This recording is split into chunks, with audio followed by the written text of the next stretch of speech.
छोटे से शहर गुलशनपुर में एक प्यारा और शरारती लड़का रहता था जिसका नाम राजू था। राजू को रोमांचक और रहस्यमय चीजों में बहुत दिलचस्पी थी। उसे नई नई जगहों पर जाना और अजीबोगरीब चीजों की खोज करना बहुत पसंद था। उसकी सबसे अच्छी दोस्त थी टीना, जो हमेशा उसके साथ होती थी। दोनों मिलकर हर नई मुसीबत में साथ फंसते और फिर उससे बाहर निकलने का रास्ता ढूंढते। एक दिन जब राजू और टीना स्कूल से वापस लौट रहे थे, उन्होंने रास्ते में एक पुरानी खंडहर नुमा दुकान देखी जो हमेशा बंद रहती थी। लेकिन आज उस दुकान का दरवाजा थोड़ा खुला हुआ था। राजू की आंखों में शरारत चमक उठी। टीना, चलो देखते हैं इस दुकान के अंदर क्या है। नहीं राजू, ये सही नहीं है। हमें अजनबी जगहों पर नहीं जाना चाहिए। ये दुकान तो हमेशा बंद रहती है, शायद यहाँ कुछ गड़बड़ हो। लेकिन राजू तो जिद्दी था। उसने टीना का हाथ पकड़ा और दोनों चुपके से दुकान के अंदर चले गए। दुकान के अंदर बहुत था और वहाँ ढेर सारी पुरानी और धूल धूसरित चीजें रखी थीं। कहीं पुराने खिलौने, कहीं टूटे हुए बर्तन और कहीं अजीब सी तस्वीरें। जैसे ही वे अंदर बढ़े, राजू की नजर एक पुरानी घड़ी पर पड़ी। ये घड़ी बाकी सभी चीजों से अलग थी। घड़ी पर सुनहरे रंग की नक्काशी थी और उसके अंदर की सुइयां अजीब ढंग से घूम रही थी, जैसे किसी जादू के प्रभाव में हो। वाह, ये घड़ी कितनी खास लग रही है। रुको, हमें इसे छूना नहीं चाहिए। ये घड़ी अजीब लग रही है, शायद इसमें कोई रहस्य हो। लेकिन राजू ने टीना की बात को अनसुना कर दिया और घड़ी को अपने बैग में डाल लिया। दोनों जल्दी से दुकान से बाहर निकल आए। घर पहुंचने पर राजू ने घड़ी को ध्यान से देखा। उसे कुछ अजीब सा महसूस हुआ। घड़ी की सुइयां तेजी से घूम रही थीं, जैसे समय को बदल रही हो। राजू ने घड़ी को चालू करने के लिए उसकी सुइयों को घुमाया और तभी पूरा कमरा घूमने लगा। दीवारें हिलने लगीं और एक तेज चमकदार रोशनी ने पूरे कमरे को घेर लिया। टीना, क्या हो रहा है? अचानक राजू और टीना खुद को एक बिल्कुल अलग जगह पर पाए। यह जगह उनके शहर से बिल्कुल अलग थी।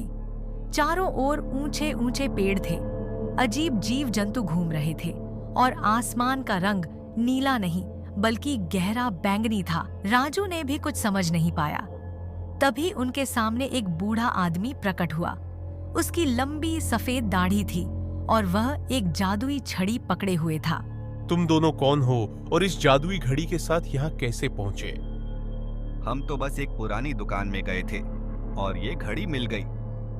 हमने इसे घुमाया और अचानक हम यहाँ आ गए। यह साधारण घड़ी नहीं है।